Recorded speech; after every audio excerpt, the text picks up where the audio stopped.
પાટણમાં 15 વર્ષીય બાળકે આત્મહત્યાની કોશિશ કરી છે। પાટણનો સમગ્ર બનાવ પ્રકાશમાં આવ્યો છે। 15 વર્ષીય બાળકે આત્મહત્યાની કોશિશ કરી હતી। તો પાટણમાં જાંપલીપોળ વિસ્તારમાં ભર બજારમાં ઘટના બની છે। 15 વર્ષીય બાળકે જ આત્મહત્યાની કોશિશ કરી છે। બાળકે એસિડ ગટગટાવી આત્મહત્યાની કોશિશ કરી હતી। ભર બજારમાં જ ઘટના બનવા પામી હતી। જાહેરમાં એસિડ પીતો જોઈને લોકોએ તેને રોકવાની કોશિશ કરી હતી।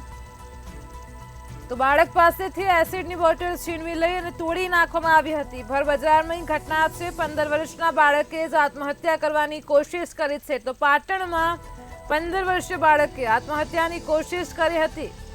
જાંપલીપોળ વિસ્તારમાં ભર બજારમાં જ આ ઘટના બનવા પામી છે। બાળકે એસિડ ગટગટાવી આત્મહત્યાની કોશિશ કરી હતી। તો જાહેરમાં એસિડ પીતો જોઈને લોકોએ તેને રોકવાની કોશિશ કરી એસિડની બોટલ તોડી નાખી હતી।